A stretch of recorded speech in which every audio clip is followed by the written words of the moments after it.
Messy military revenge. Served hot. Back in my Army days, I was once in command of a unit of about 80 soldiers in Hawaii. Dialogue sections are the gist of what was said, but it's been a minute, so they're not exact. Names changed, etc. Most of the soldiers in my command were great people, happy to do their jobs and take home a paycheck. Hard workers, creative, adaptable to unusual Army conditions, and generally reliable. But there was one who was trouble from the start. Gentle reader, meet Private Wiggles. My first awareness of Wiggles came 2 or 3 days after I'd taken over command of the unit. We're prepping for a month-long training exercise in Thailand, and Platoon Sergeant Maggie tells me Wiggles might not be able to go as she just had an outpatient medical procedure. Departure is about a week away, and I have to validate the personnel roster to make sure we got logistical support for everyone we're bringing, transportation, food, lodging, etc. So I talk directly with Wiggles and ask if she's okay to travel and participate in the exercise. Wiggles says it's not a problem. She can handle it. We get to Thailand and set up camp on a Thai Army base. 2 days in, and the medical section sends a runner to find me. Wiggles is at our medical clinic. Tents with cots and surprisingly extensive medical supplies, laid out with extreme abdominal pain. I cruise over to the clinic tent, and the physician assistant, PA, on duty tells me a couple of things. Wiggles acknowledged recently having an abortion, the previously mentioned outpatient medical procedure, and the PA's examination and testing show that Wiggles has the single worst case of pelvic inflammatory disease, PID, he's ever seen. Seriously, this Army PA, who has seen all sorts of crazy shit from soldiers, was emphatically impressed by how bad it was. Wiggles developed PID from failing to get treatment for sexually transmitted infections for a long time. As in, she's almost glowing from it. No judgment on the abortion. Not everyone is ready for kids. And the STI-induced PID can be treated with high-dose antibiotics, which the PA has on hand. Not a problem. We've got this covered. Wiggles is released a sergeant, SGT Deb, her section sergeant, who will make sure Wiggles takes her antibiotics and keep an eye on her for any further issues. SGT Deb finds me and First Sergeant 1SG Bob about a day later and tells me 2 more things about Wiggles. She's refusing to take her antibiotics, and she wants to get out of the Army. I again talk with Wiggles. Me? So you want out of the Army? You know you have a couple of years left on your contract, right? Wiggles.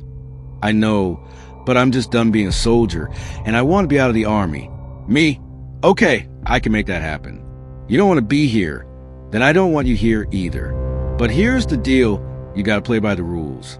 I can get you out with an honorable discharge, and I'll start the paperwork as soon as we're back in Hawaii. But you need to take your antibiotics, do your job, and be where you're supposed to be. You do your part, and I'll do my part for you. Sound good? Wiggles. Yep, I can do that. Spoiler alert, she couldn't do that. For the rest of the Thailand exercise, SGT Deb had to take control of Wiggles' meds and force her to take them. When she could actually find Wiggles, who consistently found someplace else to be, at one point in the next week or so, she accuses 1SG Bob of having sex with her. Easily disproven, as he doesn't have any STIs and Wiggles has all of them. She was just trying to stir up trouble with wild accusations, I guess. We get back to Hawaii, and I start the process to get her out of the Army because, as much as she's been a handful of trouble in Thailand, I'm thinking it's still easier at this point to kick her to the curb than it is to keep her around and punish her before kicking her out. I was wrong. Even as I started work on her discharge, she ramps up the stupidity. Here are a few examples. Wiggles gets caught drinking, only 19 years old. Wiggles and her husband lied to the on-base housing office and provide forged authorization documents to get into rent-free on-base housing that they didn't qualify for. Side note, Mr. Wiggles was no winner either. He was about to be dishonorably discharged from his infantry unit for selling drugs to other soldiers. Wiggles shows up at the infirmary to get treatment for facial bruising. Mr. Wiggles kicked her in the face while wearing his combat boots when Wiggles accused him of cheating on her. Wiggles refuses to show up for work or any unit formation and can't be found anywhere for days. Wiggles slashes all 4 tires on Mr. Wiggles' car, then attacks her with a knife when he confronts her. Military police are called and end up taking him in when Wiggles gives a sob story. but he's the one with defensive wounds on his hands, not her. One of my male sergeants uses my open-door policy to visit me one day. He tells me he saw Wiggles stripping at one of the skankier gentlemen's clubs down in Honolulu the night before, and she had also convinced one of our other female soldiers to come along with her to do the same. Here's a weird one. I get a call from a temp agency asking me if it's okay for Wiggles to continue working through them as an administrative assistant for clients in town. Not uncommon for soldiers to have a second job, but with everything else she was up to at the time, this one just had me going WTF. There's more, but you get the idea. At this point, Wiggles' actions are egregious enough that I can no longer just kick her out with an honorable discharge. I put her on notice that she's at risk for a court-martial. I thought that threat might keep her in line, but she just couldn't seem to stop herself from getting stupider and stupider. It's the old 80-20 problem. 80% of your time is spent dealing with the 20% of your folks who are troublemakers. At this point, I'm wasting a not insignificant amount of time dealing with Wiggles' issues almost daily. I had genuinely and in good faith offered her the easy path, but I guess she figured she'd try to burn the place down on the way out since she apparently thought she was getting what she wanted no matter what she did. I was reminded of what my old platoon sergeant used to say when I was coming up through the ranks. You want to get stupid? Go ahead, but I can get stupider. Cue the revenge. She's causing me daily headaches, so I'm going to bring the pain back to her. Honorable discharge paperwork is out the window, and I lean into the special court-martial process instead. My legal counsel tells me that Wiggles' activities are likely to get her a couple of weeks of confinement at most, maybe not even that.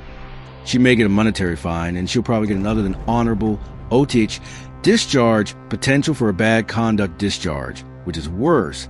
But while her actions have been not that good, they also are not that bad. I'm rational enough to understand that.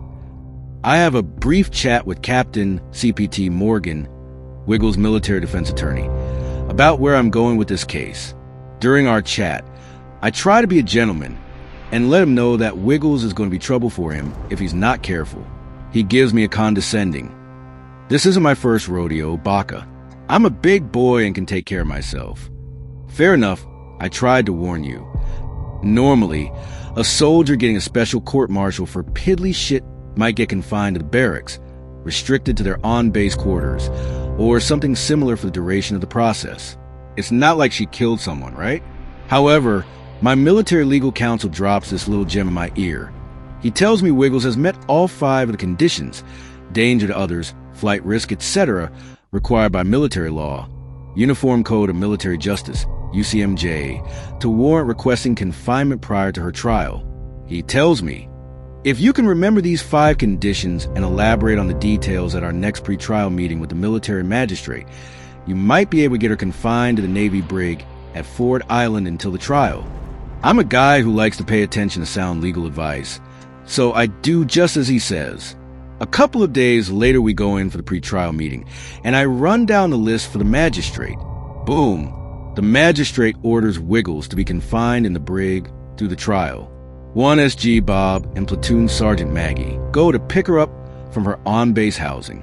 She won't open the door, but they know she's inside because they can clearly hear her and Mr. Wiggles banging away. This is important for later. The Wiggles finish up.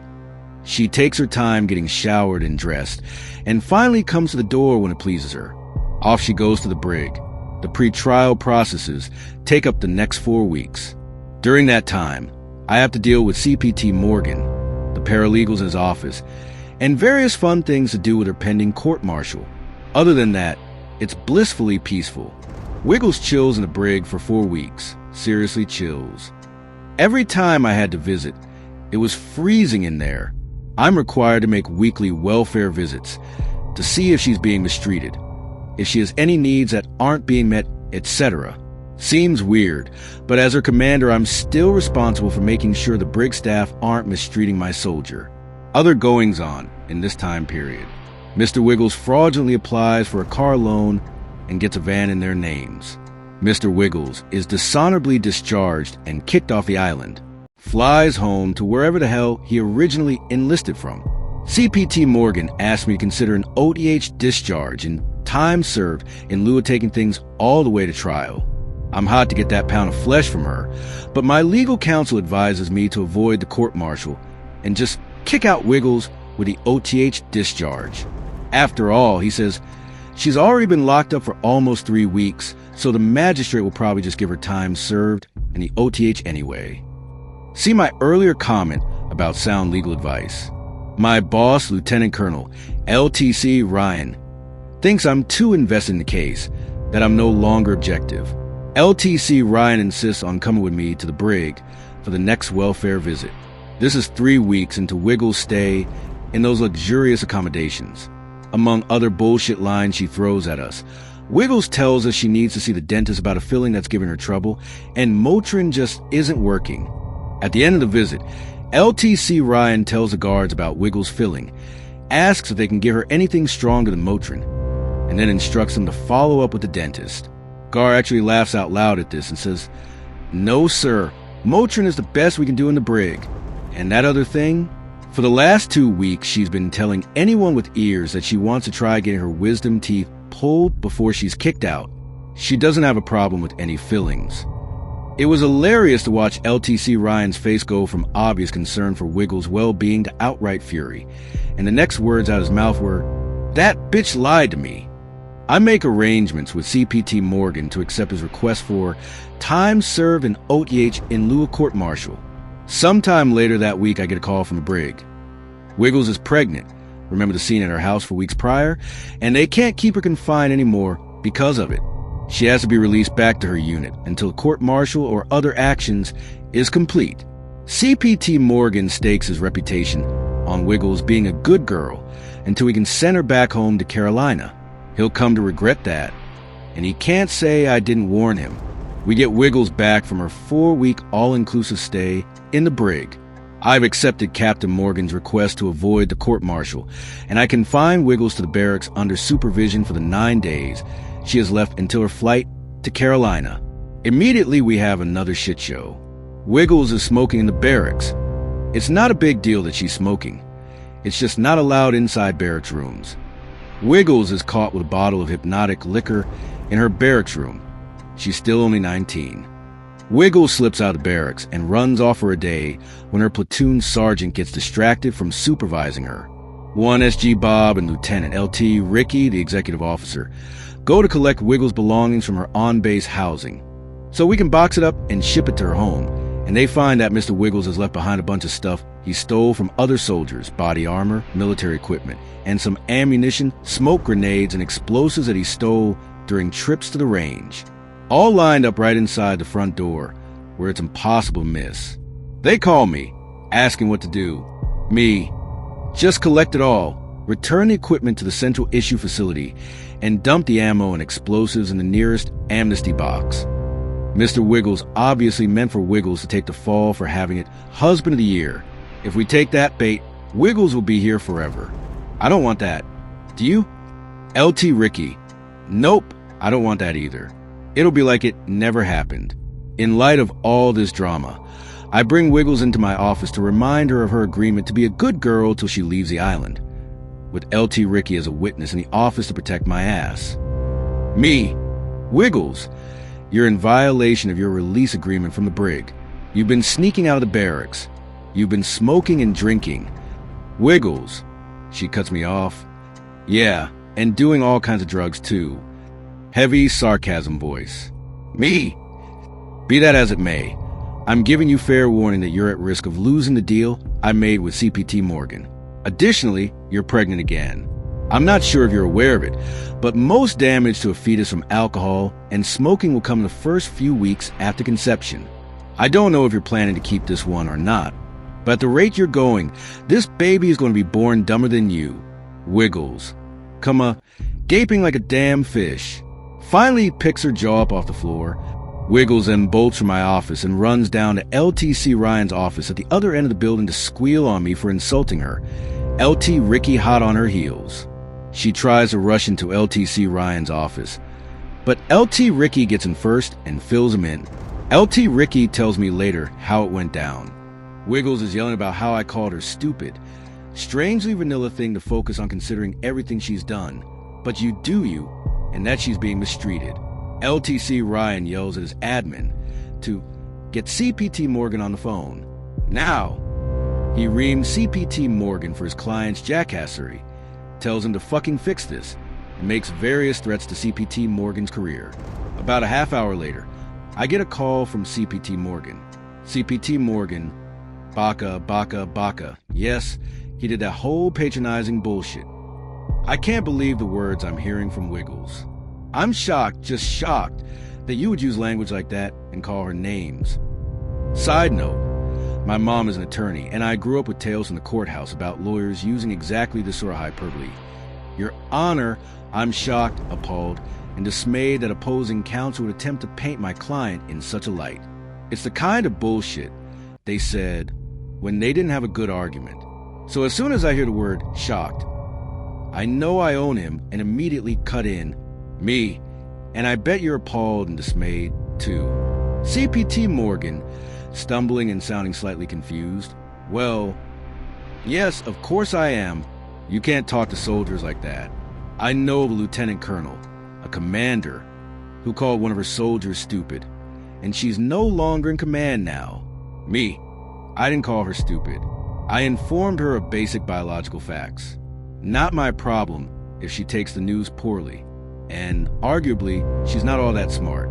Anyway, you called me, and I'm pretty sure it wasn't to warn me about what I said to Wiggles. So what do you want? CPT Morgan. What will it take to prevent you from kicking back our deal? Apparently, LTC Ryan had cinched his asshole up good and tight. Me, you could get her on a plane tomorrow. CPT Morgan, how about if I get her out of here by Friday? It was Wednesday, and she was due to fly out the following Wednesday. Me, I don't think you can manage that, but good on you if you do. To his credit, CPT Morgan gets Wiggles a flight for Sunday, 3 days early. I print up official orders appointing LT Ricky as a military escort specifically for her. LT Ricky drives her to the airport, and the airline desk agent calls her to verify his status when they get to the check-in counter. They give him a special pass to get through security with her. He stays with her at the gate to make sure she gets on and stays on the plane, then stays at the gate until the plane is in the air. Some boogers are hard to flick. We wanted to make damn sure this one landed someplace else. About a month later, I get a call from the military police about a derelict van in the parking lot with all 4 tires slashed. Guess who that belonged to? It's really kind of sad when I look back on it. I had 2 other soldiers come to me at different points asking to get out of the Army ahead of their contracts. One just didn't want to be in the Army anymore. The other did want to stay in the Army but had family issues that would be a lot easier to deal with as a civilian. They played by the rules, and I got both of them out with honorable discharges and all the benefits. They even qualified for unemployment. Too easy. Wiggles could have had the same treatment. I told her exactly what I could do for her, then had to shift gears and told her exactly what I was going to do to her. Then I did it. I could have been her best friend on her way out the door, but instead, I ended up owning her and her dumbass defense attorney. She screwed herself out of transition benefits and access to the VA and picked up a lifelong black mark for employment. All because she couldn't play nice for a few weeks. She decided she wanted to play fuck around games. And we all know what happens next.